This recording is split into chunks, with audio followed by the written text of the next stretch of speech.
I was very fortunate to sit down with Rabbi Gerlitzky. He's the Chabad head shliach of Tel Aviv. It is during wartime. He was so busy. There was bombs being, missiles being rained down on the land of Israel.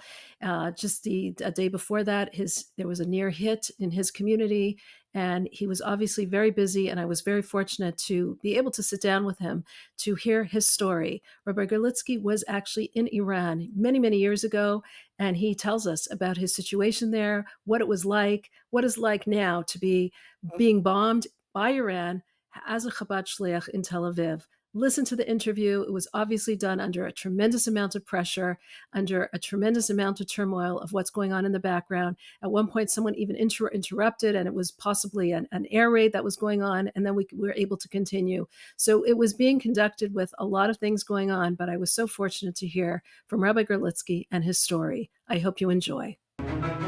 Welcome to Ordinary People with Extraordinary Stories. I'm Chana Weisberg, host of this podcast. Joining me today, we have Rabbi Yossi Gerlitzky, who is a Chabad shliach in Tel Aviv, joining us. Rabbi Gerlitzky, thank you so much for joining us and for updating us on the situation there in Tel Aviv. Can you tell us a little about what's going on there? Not simple, because Friday night we were on our way home with some guests and grandchildren, and there was a alarm, so we had to run into a mamad shelter. Bomb shelter. Yeah, and there were maybe 35 people there. It was a big shelter, and there were 35 people. So we utilized the time, and we sang with them Shalom Aleichem and Eishes Chayil, and nearly made Kiddush, but there was no Gavia, there was no Becher to make Kiddush on, but we had a bottle of wine. And there was no, wow. Yeah. Wow. How long were you? We How were long there were you an hour there? and 10 minutes. Oh, wow. It Wow. was a long time, and with the grandchildren, it wasn't simple with our guests, yeah. And it was pretty hot. But there was a man there standing with the iPhone, and he said that you're not allowed to go out yet because there's more bombs coming.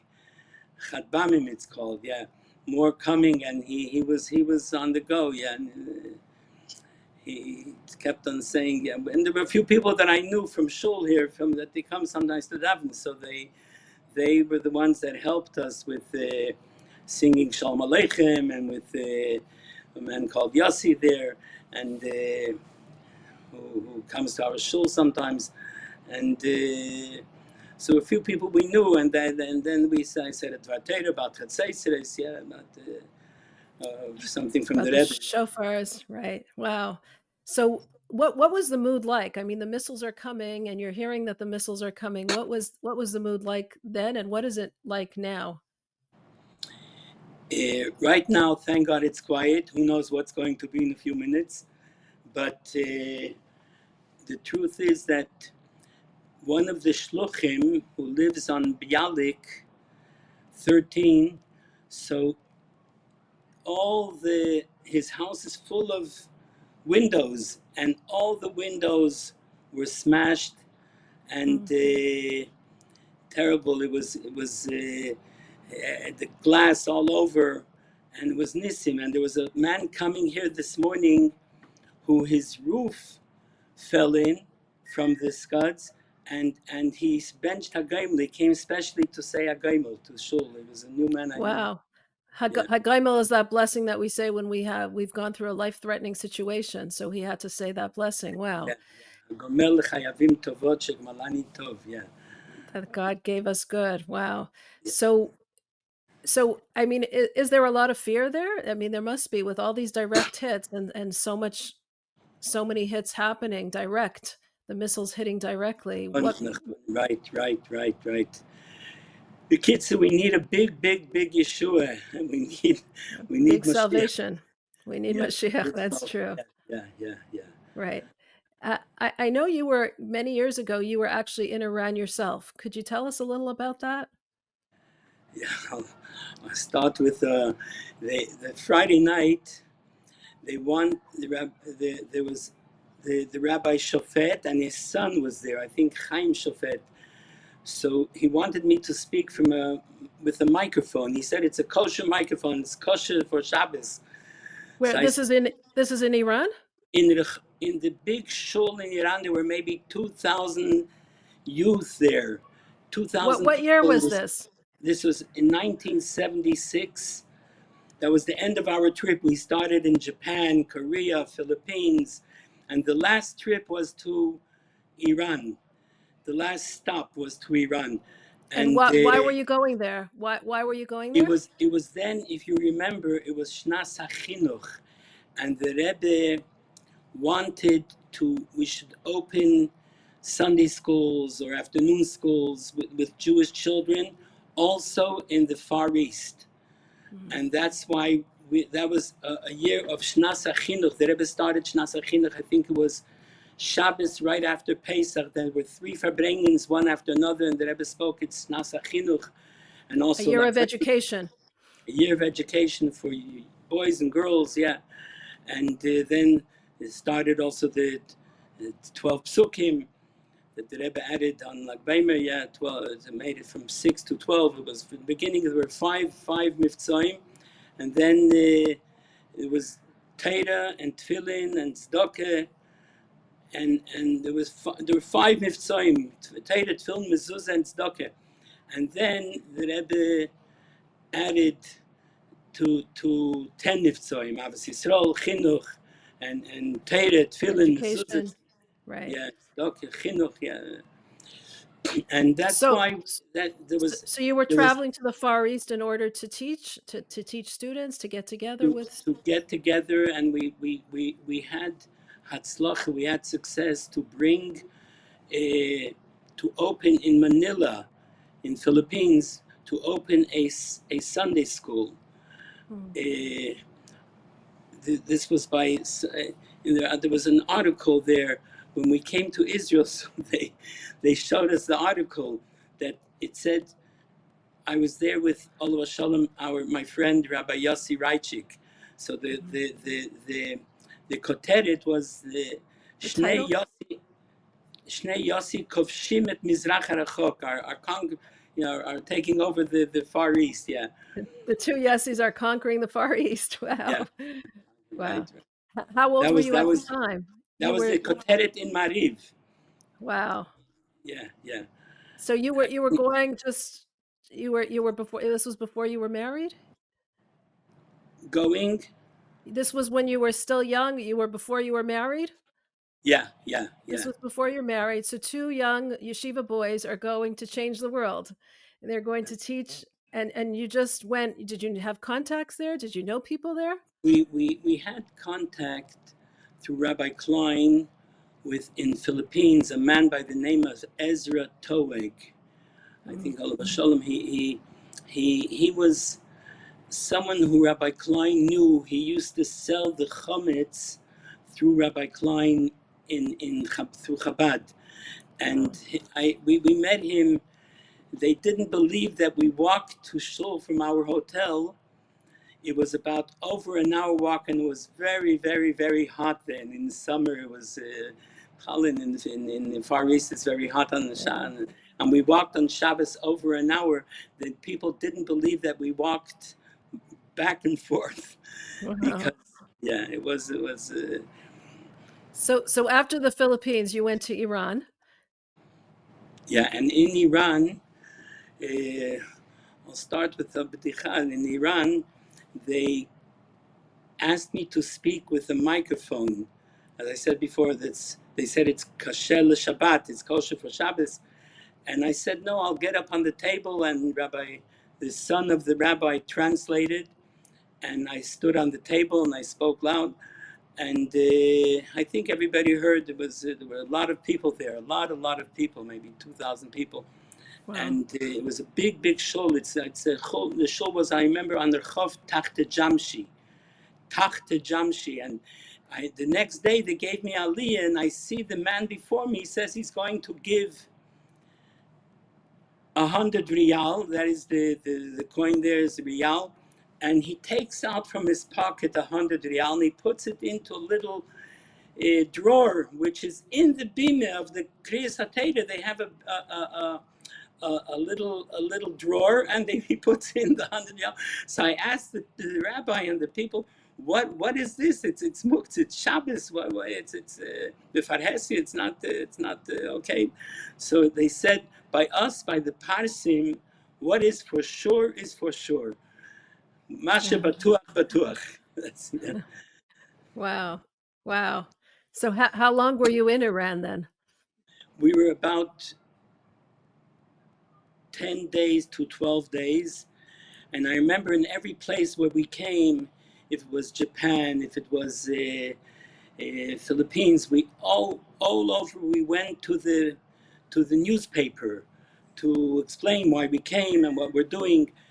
And we in Iran they told us don't go because it's not simple. The situation was already right before the Mapecha, before the revolution. That already Khomeini was on the back of the Shah, and it was a year or two before the revolution. Mm-hmm. And they said don't go, and we didn't go, and because. And what I remember is that we came to the hotel. I think it was called the Sinai Hotel. So they asked us to sign. We ordered some things from the kitchen that we should have something for Shabbos. There was a man by the name of Rafi Nisimya. He brought us matzahs. He was killed in Turkey in the shul. He was in Turkey for a Shabbos, and there was a massacre, and he was one of the people who were Never Hashem Yikim Domoi. And he brought us matzahs for Shabbos, and we had lechem mishnah, whatever, but we ordered some things, so we didn't. And he said, "You have to sign." I said, "We can't sign on Shabbos." So he said, "I'll call the boss." So he called the boss, and the boss from the hotel came, and he says, "I understood that you're not signing, that you're Shomrei Shabbat." I said, "Yeah, that's true."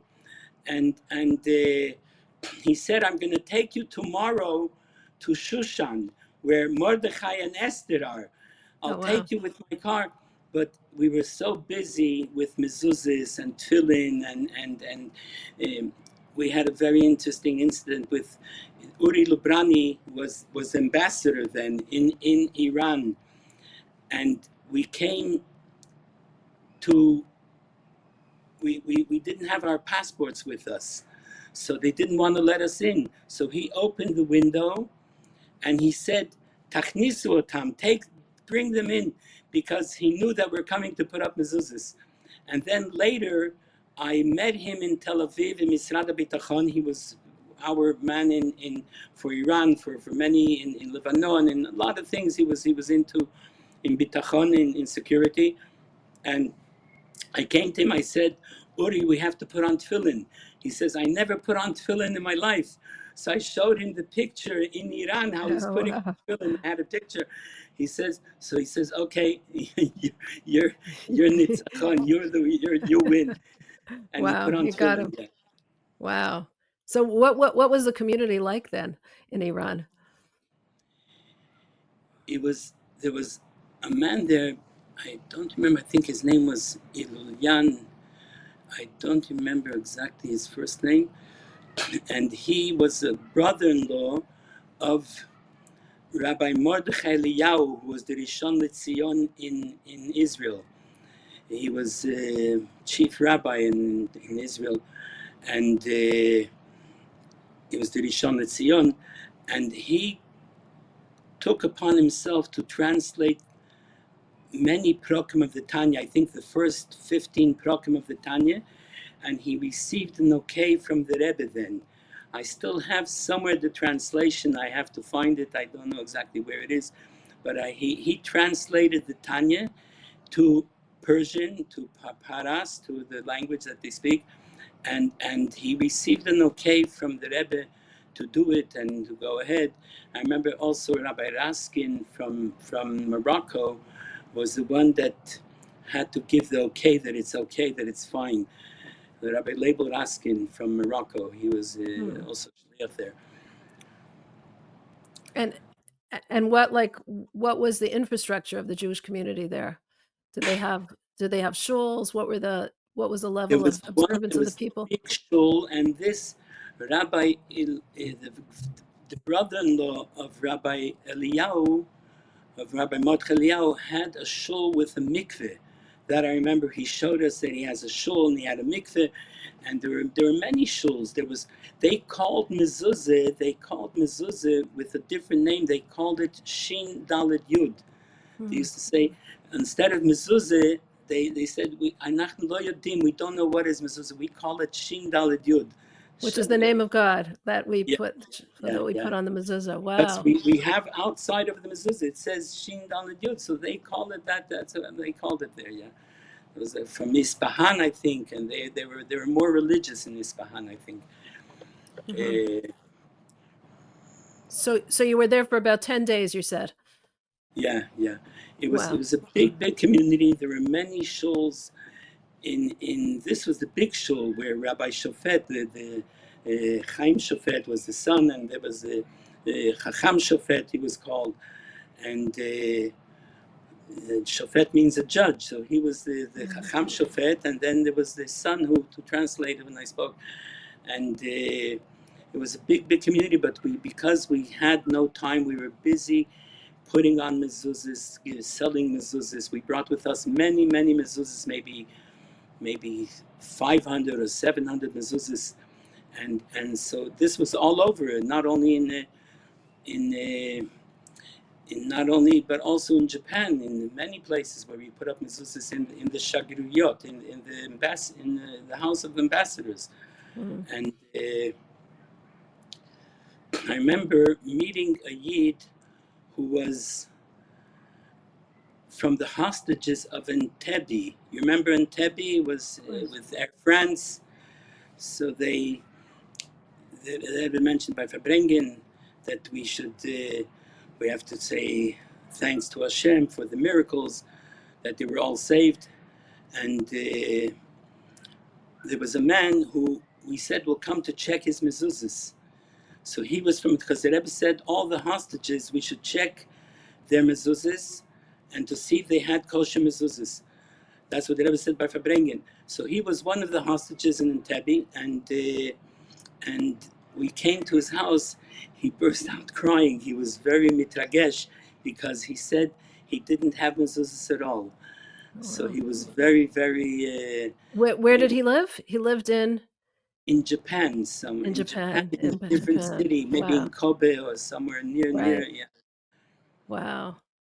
So he was happy to have new mezuzahs put on his yeah. doors, I guess. So we put Wow. up by him new mezuzahs. Yeah, Wow, he that's was. it sounds like a historic trip that you took, to Japan, Philippines, Iran. How Yeah. how how does it feel now that, you're being bombed, you're having missiles sent at you from the same place that you were at so many years ago? Listen, we hope that he will have the same. Hamnai will have the same end as Haman, Mm. and in his time, yeah. And Haman, they hung with his 10 children, and let's hope he'll Right. have the same. Yeah, that's what we wish him. But we do say every day Tilim here for the Hatzlache, for the success of the soldiers of the IDF, and also for in schus of the hostages that they come back, the Chatufim, Chatufais, yeah.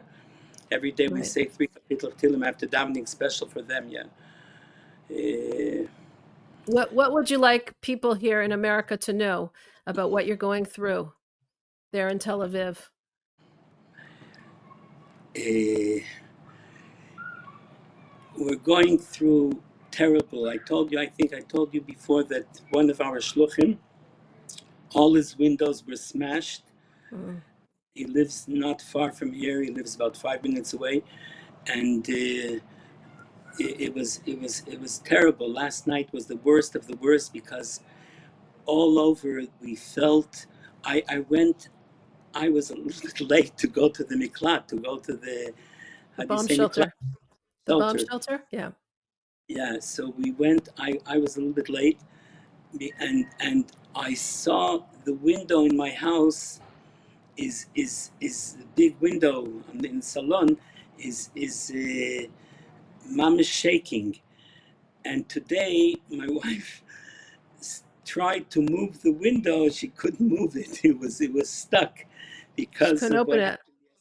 Yeah, it was because of what happened yesterday. It was mamish a shrekliche. There was we heard the smashing we heard the big, maybe it was the yirutim that we were doing, the to take off the, that we catch them when they're in the air. But it Right. was it was yesterday, sitting in the bomb shelter, we heard schreckliche voices, schreckliche things, meaning it was just terrible. And as I said, we hope we'll have the end. I mean, I will have the end like Haman Arosha, yeah. The, they'll hang him with his children, and but so far it looks like it's going in a good kivun. It's going because they said in Iran, one the head of the first of all, there were 13 missiles which were destroyed by us, and then they said one to another, where is our shmirah? How come we don't have any shmirah on Protection. our and everything, and it's open for Israel, whatever they want they're doing with us. So that's a good sign. And I think that the Rebbe would say we should finish until the end, and we shouldn't go on any psharot. How do you say Compromise. psharot? Compromise. Compromise. Not to compromise, to go till the end and to do the work till the end, and Bezat Hashem Natzliach. Are you afraid? Are you afraid? Do you feel fear? A little bit, yes, yes, yes. Especially yesterday when there was this. We heard the smashing. It was, Explosions. and the children were with us. Einiklach, little children, and they were one went into a little bit of scare. Yeah, more than a little bit. She was very a little girl, which was very scared. Yeah, So what and what do you tell your children or your grandchildren when you're going through this? I tell my children and grandchildren that Eretz Yisrael, the Rebbe said, is the safest place. I want to tell you a little story of a Gerer Chosid who wrote to the Rebbe by the Milchemet HaMifratz, by the Gulf War. He wrote to the Rebbe, and I asked him, you're a Rebbe, why do you write to the Rebbe? So he says, because we have to understand when to write and to who to write. So he wrote to the Rebbe, our Rebbe, and he received an answer. He said, Kula mefardim, everybody's afraid, he wrote to the Rebbe. So the Rebbe answered him, Chayshed bekama vekama kshedim Yisrael. You are chayshed, many people who, You're suspecting many people of things that they're not doing, right? yeah, chayshed, yeah, because bekama vekama kshedim Yisrael, that you're saying that everybody is afraid. Kula mefardim, he wrote to the Rebbe. And then said, he wrote to the Rebbe, I don't know what to do. Because it was the beginning of the Gulf War. It was also very tough. So the Rebbe answered him, whoever has bitochen and trust in Hashem, chesed, you you you Kindness. you you reveal chesed from Hashem. If you have betochen Hashem, that's what the Rebbe brings in the Sikha from Rabbeinu Bechaya, that the etzem that you have trust in Hashem, that brings chesed to Kindness. and that's why I told the children that the Eretz Yisrael is the most Eretz Asher Eini Hashem Elokecha Ba Mereis Hashana V'Adachris Shana, and Eini Hashem Elokecha, the eyes of Hashem are in Israel, and the Rebbe said this many times. Yeah, Right. Wow. Can you tell us a little about your shlichus there in Tel Aviv? How long ago you came there? I came Tes Sivan Tovshin Malef. That's about 45 years ago, and Baruch And Hashem. you came from America because your accent is excellent. You don't have any. You're speaking English Yeah, no, beautifully. I was born in Montreal in Canada. Yeah, Okay. and we today, thank God, with the brachas from the Rebbe and brachas from Hashem Yisborich from Hashem, we have today over 1,350 children in our Meistes Chinuch, in our Wow. educational, in our school. And we have a yeshiva for Balei Tshuva on Zamenhof Street, and we have a girls' school for Balei Tshuva. And matter of fact, there are many, many shidduchim which were done through my daughter, which was here before, through bochrim from yeshiva with balot tshuva from our Marriages Beit that were Shabbat. done. Right. Wow. Yeah. So what was the situation in Tel Aviv like when you came? When I came, there were maybe 15 admorim. There was a lot of Rebbes in Tel Aviv, and slowly they all left Tel Mm. Aviv, and they went to Bnei Brak or to Yerushalayim or other places, and there was the Mojitzer Rebbe, there was the Koidenhofer Rebbe, there was the Ozherover Rebbe, but they all moved to other places, to Yerushalayim or to Bnei Brak, and there was once I was sitting by Bar Mitzvah between two Rebbes from Tel Aviv, and they said, one says to another one, you think that we're going to leave Tel Aviv, so it's going to close? He says, nothing will close. Lubavitch is going to take over everything. That's what one Rebbe said to another. Right. Lubavitch, and Lubavitch is going to take over everything. And that's what's happening. We have today, Bli Ein Hora, 78 Chabad houses in Tel Aviv alone.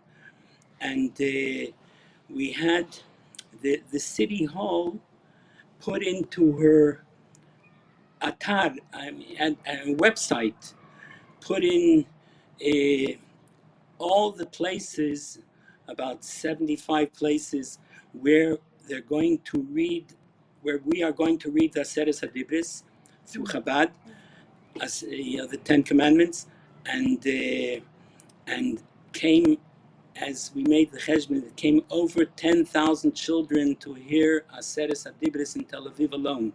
On the holiday of Meaning, Shavuot. it was beautiful that they put it into their website, Atar it's called in Hebrew, but Atar Harasmi Shel Tel Aviv, in the official website Wow. of Tel Aviv. So they were mefarsim all the places where they're going to have the Megillah, the Aseres HaDibris. They also do it on Chanukah. They also publicize all over where we're going to have the Chanukiyot. There were more. There's about 170 Chanukiyot in Tel Aviv. So they're very open to mitzvot and Torah. Yeah. I even Shabbos we had a farbrengen here, so I said I want to say l'chaim for Ron Ben Chana, which is the mayor of Tel Aviv. They should have a Seder Tshuva, because he did a lot of good things. He did a lot of good things for Chabad. Mm-hmm. He Do you feel in general that the atmosphere, I mean, the people in Israel, the Jewish people in Israel have gone through so much over the last couple of years.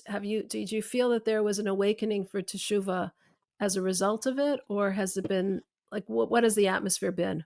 There is a big awakening. I know, because we have high school boys coming from Petach Tikva, from Or Yehuda, from Tel Aviv. They come, and used to be that many high school boys didn't want to put on tefillin. But today when they come, every single one comes to put on tefillin. Not only come to put on tefillin, we have here Itchabir who opens the Aron Kodesh, and they all go to the Aron Kodesh and they say a prayer for themselves, for their families, and they all put on tefillin today. Meaning there is a big hisayrus for tshuva, and they all put on tefillin, and We also say Tillim with them for the situation. We say a few kapitel of Tillim with them. And it's much more than it used to be. In the beginning, it was schwach with the tefillin. Then later, because of what happened with the 7th of Simchas Torah, Shvi 7th of October, October. yeah, so there's a big hisaydus, a big hisaydus, I would say. And how do you understand that? Like after something so terrible has happened, why would people be searching for God and Torah and mitzvot? Because every Yid has a neshama, and every Yid is Bochar Bonu Mikol Ha'amim V'Nosan Lanu Es Terosei. HaKadosh Baruch Hu chose us from all the nations and gave us the Torah. So every Yid has a chelik, a neshama lekis, a godly soul, and that's why it's being expressed in. Sometimes it's when HaKadosh Baruch Hu gives a lot of shefa, and sometimes it's in a situation which is not so ay, and that's what yeah. Mm-hmm. Wow. We see it before, we see it bemuchash, yeah. And now when you're being hit like you're being hit from the Iranian missiles, what is the Chabad House doing now for the people in Tel Aviv? First of all, the Chabad House is giving out food for the needy to many families. It's already since the beginning of Shvi October of Simchas Torah. So we're giving out every week to families, meaning families receive for the night Suda from Shabbos and for by day, and we're helping many families who are in need. There are many families from Atikva, from other neighborhoods which need help for Shabbos, and we give out food for Shabbos and for 2 meals for Shabbos by night, Shabbos by day, and people come also to my daughter's house for to receive Mrs. Schmerling that you saw before. Okay. People come to her personally, and she gives out Erev Shabbos a lot of Sudot Shabbat. It's wine and challah and fish and meat and alle gute Sachen. And we're trying our best. It wasn't simple to. First of all, we had here from Kiryat Shmone a big group of people who were staying in Tel Aviv from Kiryat Shmone, where they had to evacuate, they had to leave, and we gave them every Shabbos food, and also from Sderot and from the north, from the south. I'm sorry, from Sderot, from other cities which had to be evacuated, and we're trying our best. Yeah, not simple. Right. Wow. And the homes that have been hit now with the missiles, where are people being housed?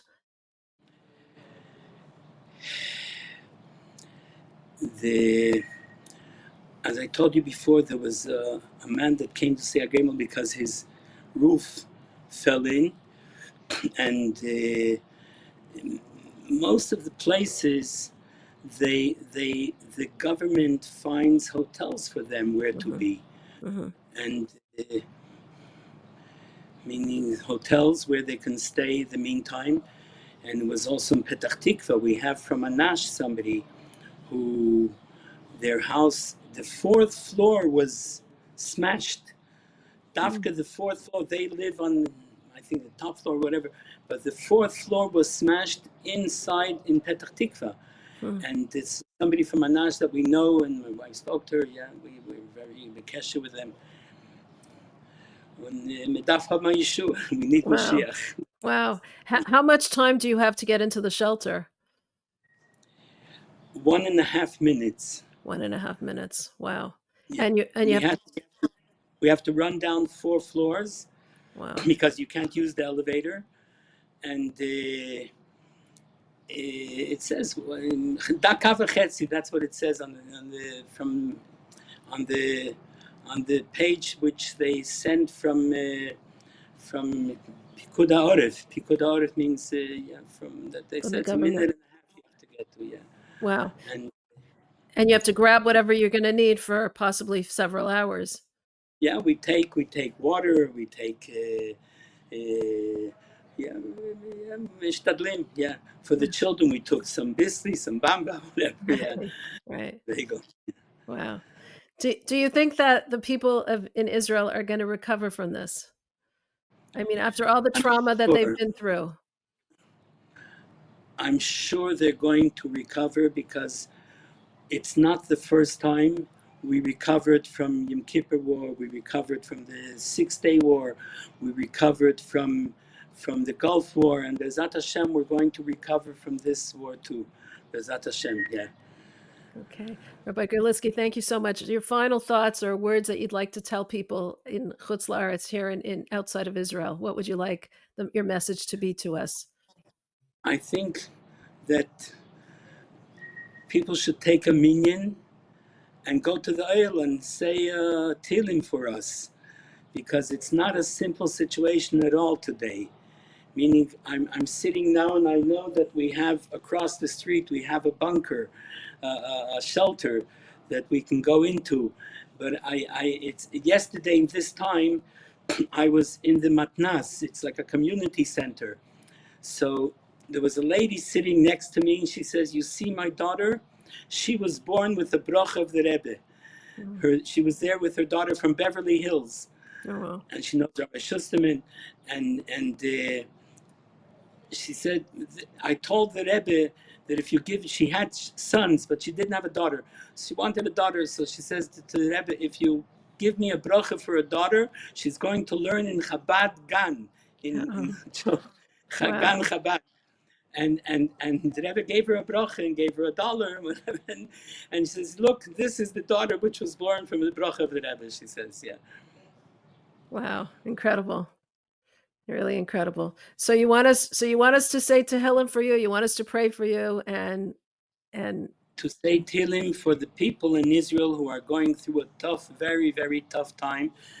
And I said, if it's possible to take a minyan to the oil of the Rebbe, to say Tehillim there, the Rebbe's kapitel, and the Rebbe's kapitel, and to say Tehillim, the Yom Tehillim, whatever, yeah, yeah. wonderful. Yeah, Well, thank you so much, Rabbi Gerlitzky. Thank you for yeah, taking of your time. Stay safe, stay well, and yeah. we All wish to all the best. we wish us the salvation that we all need for all the Jewish people. Thank you so much for speaking with me.